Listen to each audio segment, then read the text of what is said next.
Hey, welcome. Today we're diving into a really fundamental concept in the Quran, Riba. But we're going to do it a little differently. We're actually going to set aside centuries of tradition and just ask one simple question.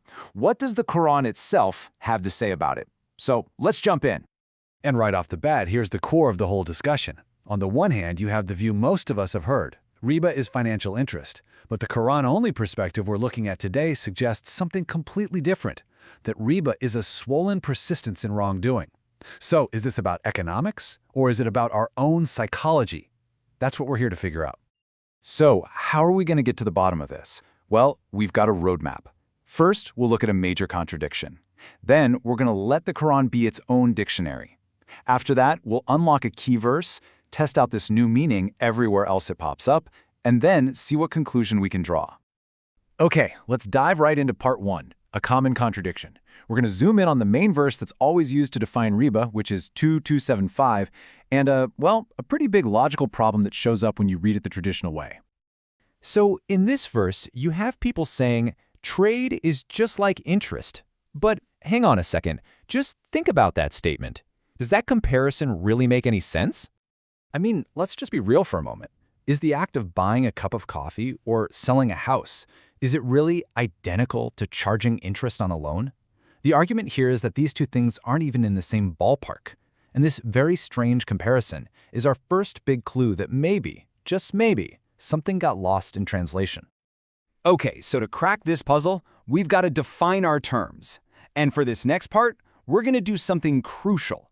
We're going to use the Quran as its own dictionary to see how it uses these words, not how later traditions define them. So first up is the word al-bayʿ, which is usually translated as trade.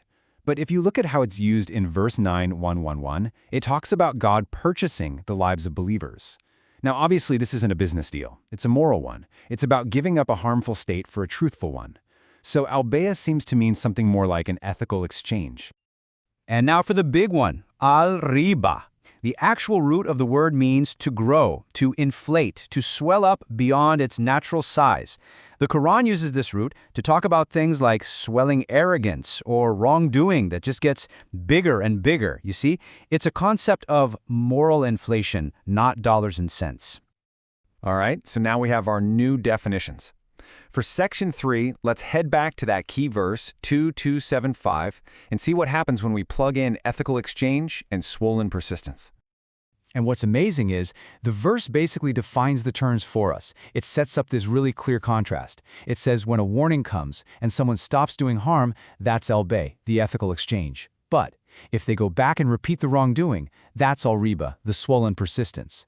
It's a moral choice, not a business transaction. And to really drive the point home, the verse describes people who persist in riba as being touched by shaitan, or Satan. And look at the traits it lists: moral imbalance, confusion, being driven by impulse instead of reason. This is a psychological profile of someone who's lost, not the financial profile of a banker. So now that totally bizarre phrase from the beginning suddenly clicks into place. The justification of the corrupt isn't about economics at all. It's a statement of moral defiance. What they're really saying is, this whole act of changing ourselves after a warning, it's no different than just staying the same. It's that universal excuse, right? Why should I change? It's all the same anyway. Okay, that's a pretty compelling new way to read one verse. But for it to really hold water, it has to be consistent. And that brings us to the most important part. Section 4, we have to apply this new moral definition to every single other verse in the Quran that even mentions riba. Let's see if it works. So let's take a look at 2:276. The traditional reading sounds a bit like a financial slogan, but the moral reading on the right, wow, it becomes this really profound psychological truth. God diminishes the inflated ego, that swollen persistence, and helps what is true and sincere to grow. Now for the verse with the really strong language, a war from Allah over interest rates? You have to ask, does that really sound right? But the moral reading makes perfect sense. If you are warned about your wrongdoing and you knowingly persist, you are putting yourself in direct opposition to moral truth. It's a spiritual battle, not a physical one. And what about verse 3:130, which forbids multiplied riba? If riba is interest, that's kind of weird, right? Why only the multiplied kind? Well, with the moral definition, it's not weird at all. It's a warning against repeatedly inflating your wrongdoing, against doubling down on your corruption, and that's a theme you see all over the Quran. Verse 4161 counter is a real headache for the financial view because of some historical inconsistencies. But if you read riba as swollen wrongdoing, it suddenly clicks. It fits perfectly into the chapter's context, which is all about hypocrisy and the moral corruption of people who oppress others. And then we get to what might be the final nail in the coffin. Verse 30-39 literally defines riba as what you do to increase with people. And it says this does not increase with Allah. This has nothing to do with money. It's about social inflation. Puffing yourself up to look good in front of others, instead of focusing on your integrity with God. Okay, so we've run the test and a very, very clear pattern has emerged. So let's wrap this up in our final section. What we're looking at seems to be a moral, not a financial law. The conclusion from a Quran-only perspective is incredibly consistent. So when you line up all the riba verses next to each other, what's the common thread? What are they all actually condemning? It's the same things over and over. Repeating a wrong, persisting even after you know better, making excuses for your behavior, and the inflation of your own ego. But, maybe the most compelling evidence isn't what's in the verses, it's what's not in them. Across all these key verses on riba, you will not find a single mention of money, loans, lenders, borrowers, contracts, or debt. The entire vocabulary of finance is just absent. So let's just break it down one last time, side by side. The traditional view frames riba as a financial concept, an economic transaction.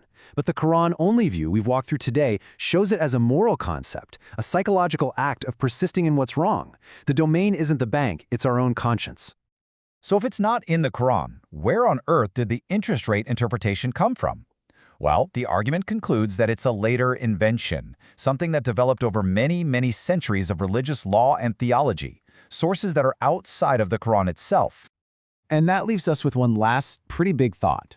If a concept as huge and as central as riba is actually about moral psychology and not finance, well, it really makes you wonder, doesn't it? What other fundamental ideas might look completely different if we decided to look at them through this same Quran-only lens?